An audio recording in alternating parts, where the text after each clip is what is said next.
The sharp crack of gunfire echoed across the dusty range, but it wasn't the sound that turned heads. It was the silence that followed it. Point one shot, dead centered at a perfect bullseye. The range instructor paused, lowering his clipboard as a hush swept over the small crowd. They weren't used to seeing precision like that from a first-time visitor, especially not from her.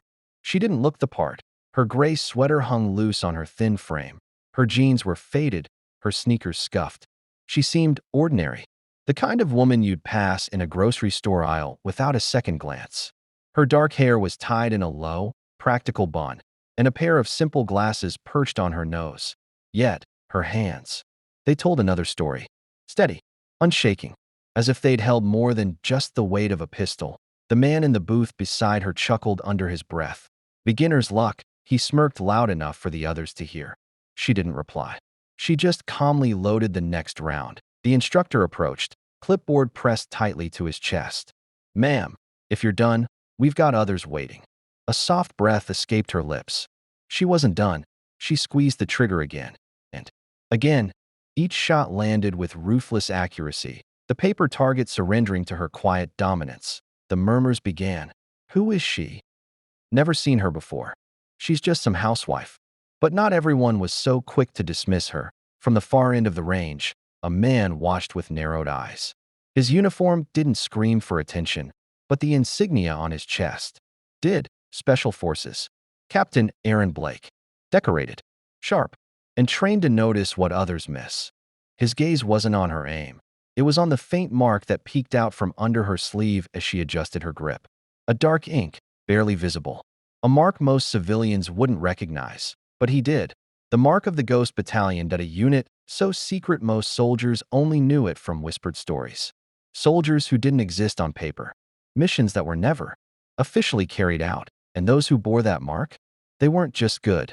They were the best. At Aaron's throat tightened. The Ghost Battalion had been dissolved years ago. Most of them didn't make it back. And yet here she was. He stepped forward, his boots crunching against the gravel as the instructor's voice cut through the quiet.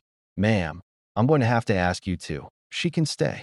Aaron's voice silenced the range. The instructor blinked, caught between confusion and protocol. "Sir, with respect, she can stay." Aaron's eyes didn't leave her. "In fact, I'd like to shoot alongside her." The woman gave a faint nod, neither grateful nor dismissive, just accepting. The crowd began to shift uneasily. Some left, whispering. Others lingered, curiosity tugging at their attention.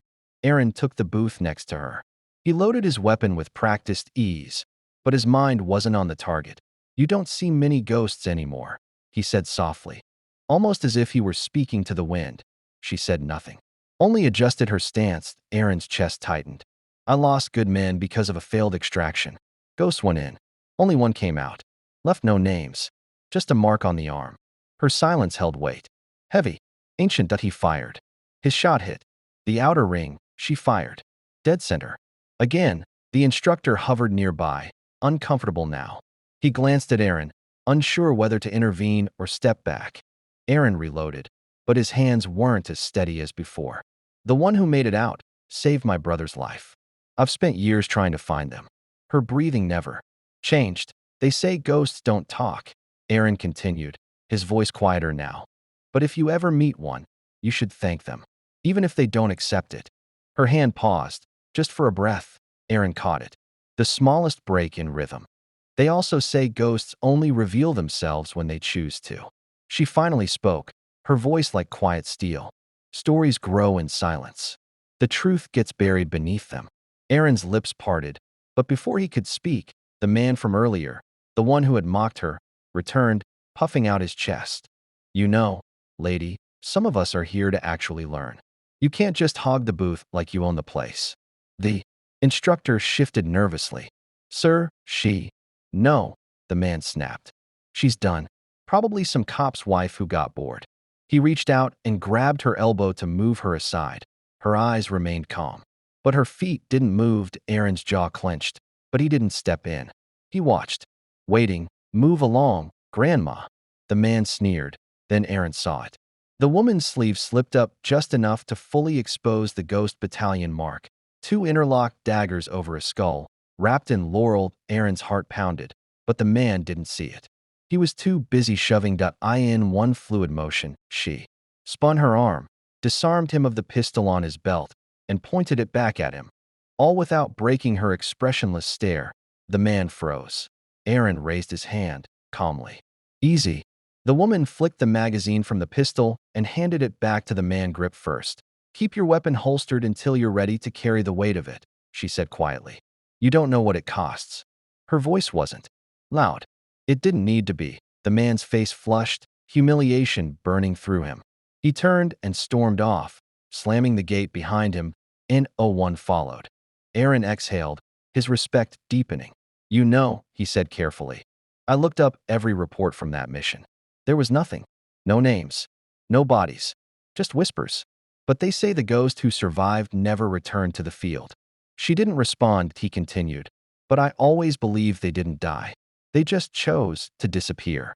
Her gaze finally met his. Some battles are easier to fight when no one is watching. His throat tightened. But some of us are still watching, still grateful. There was a weight in the air, thick and unmoving. I can arrange clearance, he offered gently. Your service deserves recognition. Her faint smile was lined with sadness. Service is not a debt to be collected. His hands dropped to his sides, helpless against the quiet resolve standing before him. Before they sent us in, we knew we wouldn't be coming back. That was the contract. But you did come back, Aaron whispered. She looked out over the targets, distant, unfocused. Pieces come back, she said softly. But the rest stays where it was left. Aaron's throat burned. I just wanted to say thank you, he said simply. The woman gave a slight nod, almost imperceptible. Then she turned, walking past the stunned onlookers, past the silent instructor, leaving only the echo of her footsteps behind. Aaron watched her go, a lump building in his chest. People around him whispered, who was she? Just some old lady.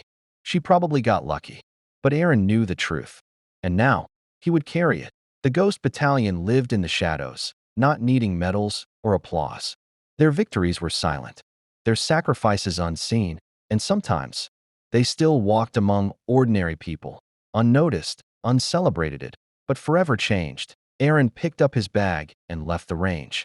The weight of gratitude settling heavily on his shoulders. His brother was alive because of her. He didn't know her name, but he would remember the mark and the lesson. Keep your weapon holstered until you're ready to carry the weight of it. It would echo in his mind for years, because some carry the weight, some carry the stories, and some simply carry on. There are people among us who have fought battles we'll never hear about. They walk quietly, not because they're weak, but because they've already seen enough to never need to prove themselves again. Respect isn't earned through noise. It's revealed in silence. That if this story moved you, let us know in the comments where you're watching from. And tell us, have you ever met someone who seemed ordinary until you realized they carried something extraordinary? Subscribe for more stories that honor the silent heroes among us.